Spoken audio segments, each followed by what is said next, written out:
Our next guest here on the sidelines of the Noosa Mining and Exploration Conference is Richard Cottee. He's the CEO and Managing Director of Central Petroleum, listed on the ASX CTP. Richard, welcome to the show. Thank you very much. So you are an oil and natural gas producer here in Australia. Absolutely. Tell us a little bit about your project, your company. Well, we basically have a large exploration acreage in Northern Territory and a small footprint in Queensland.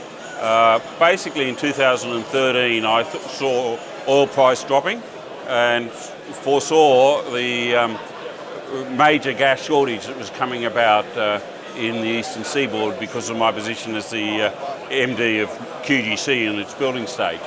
And I was positive that there was 2 trains too many having been built, when the train is about the size of New South Wales.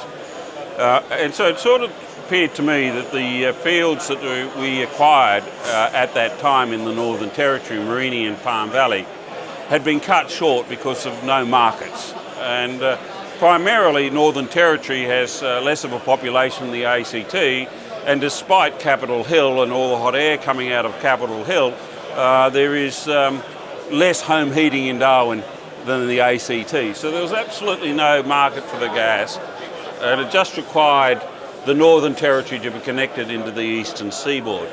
And that's so we were able to be a catalyst for that. The Northern Gas Pipeline is being commissioned at the end of this year. We're able to actually have it built without us underwriting it, with 2/3 of its capacity reserved for ourselves. And you have some big targets for 2018. Well, basically we're going to be tripling our sales from December. What's the game plan to get there? Well, we're already spending the money on upgrading the Mereenie and Palm Valley existing reserves. So we've got the existing reserves, we've got the existing infrastructure. We now, basically because these fields will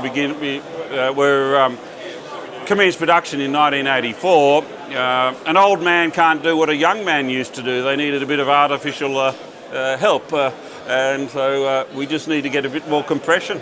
So energy has been, in this commodity space, probably the most exciting thing in 2018. Compared, especially to the precious metals here.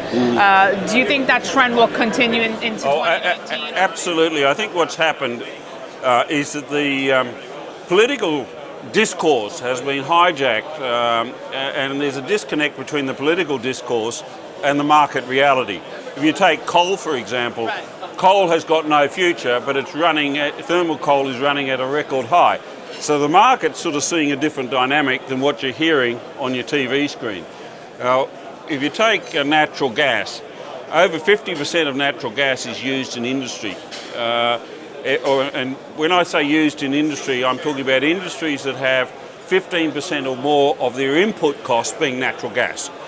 Electricity is not the issue. They employ 1 million people. If you don't have natural gas, you don't have those jobs. Well, okay. Well, what about this talk of 2019? Some analysts are calling that a recession will hit and obviously affect the energy sector. What do you make of that? Well, the one thing that's interesting about recessions is it doesn't actually change a lot of your energy consumption. You still need it. You still need it. Are you going to cease having a refrigerator in a recession? Are you going to cease having air conditioning when it's a hot day? It's in that quasi non-discretionary expenditure stage. Now, at the end of the day, India and China want to clean up their air. They still are growing at phenomenal pace. A recession may be a blip, but it won't actually be. It will impact oil more than it will gas. Who are your biggest consumers? Our biggest consumer, we've just signed a contract for Incitec Pivot, a fertiliser plant at the mouth of the Brisbane River, as a bridge over troubled waters, because we've also got acreage in Queensland with a free carry with Incitec to try and get them equity gas so that you can preserve the fertiliser plant, 2,000 jobs. But essentially, fertiliser is about food. It's not about electricity. You can't create fertiliser out of electricity. That is the prime point that is missing from our political dialogue.